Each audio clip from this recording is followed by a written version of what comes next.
Hi guys, today I'll be showing you how I grip my rackets.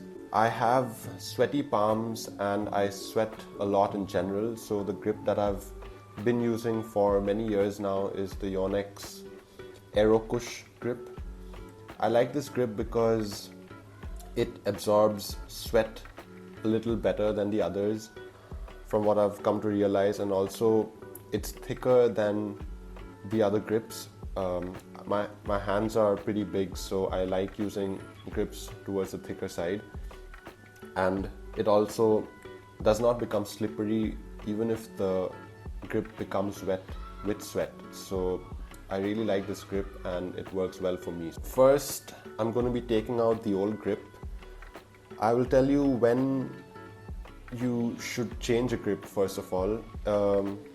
If you see wear and tear in the grip that you've been using, so like this one, because of the friction of my palms, it's starting to wear off a little bit, and also the friction of the grip reduces. So I have a racket with me which has a new grip. As you can see, it's much more shinier and it's not as plain as this one. So it's pretty visual. I'm not being able to explain it properly, but you can tell that one is an old grip and one is newer. It's also dirtier, this one, the old one. That's when you know that it's time for you to change the grip. First, I will be taking off this grip.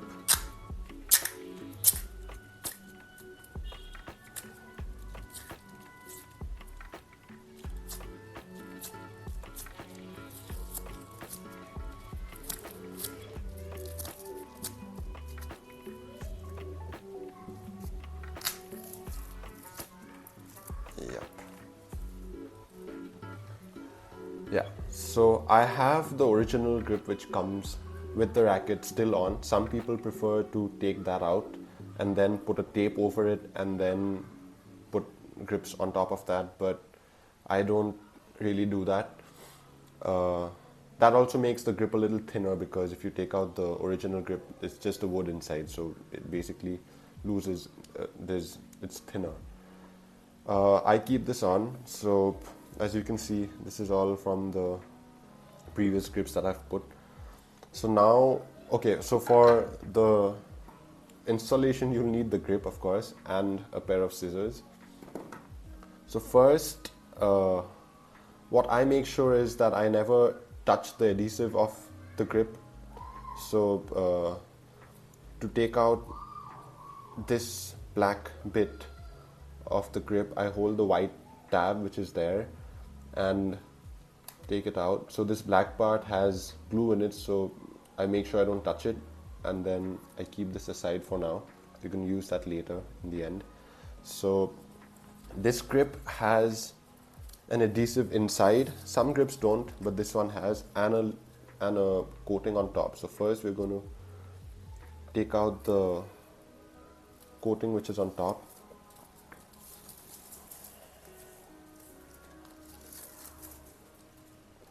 Alright, that's done. And I start with the thinner side of the grip on top of the racket, and then this is the thicker side, and then eventually in the end I'm going to cut this bit, which I'll show you later. So we start off with this side. So now I'm going to take my racket. Okay, again making sure that I don't touch the adhesive which is inside this. So I hold this white tab and then peel it off a little bit, and then so this has glue here. I'm going to use this bit to first stick it on top of the racket like that, and then hold it with my left thumb. This whole tutorial is going to be very visual, so like I'm going to try my best to explain it, but you'll have to do a bit of work to understand what I'm saying. Okay, so I put it here, and then throughout the whole process, when I'm installing the grip, I'm going to hold this tab in between my pointer finger and my ring finger to keep peeling it off as I go lower. And I'm going to use my left hand and left thumb to hold the bit which is being stuck onto the grip handle. The more you stretch, the thinner the grip is going to be, and the less you stretch, the thicker it's going to be. So I stretch it at about 30% of what it's capable of. Now I'm going to make a few rounds on top so that the top of the racket is a little thicker. So this is one. Again, I'm using my left hand to rotate the handle and my right fingers to keep peeling this off. Stretch it. Okay, so now I'm going to start going lower. Peel that off and go lower again, making sure not to touch the adhesive. So this grip has these dots on it, so I use them as a cue to know where I should wrap it. In the sense, I usually put the grip right where the third dot ends in the top. So just when it's touching is where I wrap it. I don't know if you can see it. So this is the third dot and the grip is going right below it with about a 30 to 40% stretch, also making sure not to touch the adhesive. And then rotating the grip handle with the left hand.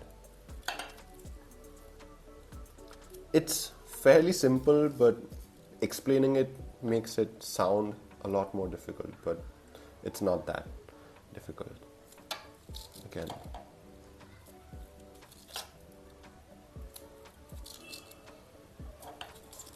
So keep going.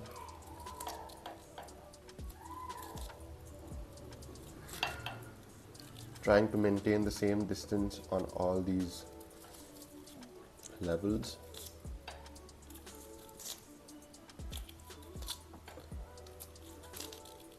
It's a lot of trial and error. You'll find the best thickness that works for you and you can stick with that. So once this is done, as soon as I reach the end of where the grip ends, so some people like to put their grip until here, but I like to stop right where the original grip ends. So when I'm just about to reach that, I'm going to take the scissor and then cut the grip at an angle. You will see now. So it's like this. And I'm going to take this thing out and hold the grip and pull it tight and put it this way. So it ends right where the original grip ends. This is going to stick out a little bit, but that's why we have the black tab, which I showed you in the beginning. We're going to put that over it. So now first I'm going to hold the grip and then give it a squeeze and rotate it towards the direction of the grip so that it's nicely stuck. Now I'm going to take the black tab, also making sure to not touch the black bit where there's glue. So I'm going to take that, not touch it, and first stick it onto the grip like that. And there's this white tab in the end which has a coating, so I'm going to take that out. And now stick this and then pull this back a little bit so that the white sleeve comes off, then push it.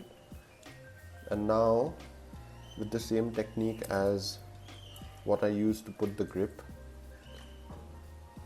I'm going to stretch this. And so when I apply this, I stretch it much more than how much I stretch the grip, but not 100%, then it's just going to like tear off. And rotate it, rotate the handle and then put it all the way. Yeah, that is it. It's fairly simple, but it takes a little bit of trial and error to find what suits you, and then you can stick with it. In the end, rotate it a little bit so that it's firmly stuck onto the handle, and that is it. So when you rotate a few times in the beginning, it makes the top a little thicker. You can just rotate it once and then put it also if you don't want a thicker top, but it's nice because then it fits the palm of your hand perfect. It takes the shape of the palm of your hand and it feels nice. Yeah, if you have sweaty palms and you sweat a lot while playing, this is a really good grip that works. Even if it gets wet, it doesn't slip as much as the other ones. I would still advise you to wear a wristband. I think the grip powders nowadays for this as well, you can use that, but this grip works fairly well. It's towards the thicker side, so if you want to make it really thin, then you can take out the under wrap and you can also pull it much more to make it thicker. I hope this was helpful. The racket that I'm currently using is the Turbocharge 75C Combat. It used to be called Turbocharge N9 II, but they changed the name. But the color and everything is still the same. If you're interested in buying anything from the Li-Ning Studio website, you can visit their website and use my coupon code to get a 5% discount on anything in the store, including items which are on sale. So I'm going to put the coupon code on the screen right now, and you can use that to grab a discount on whatever product that you want. I hope this helped and see you guys soon.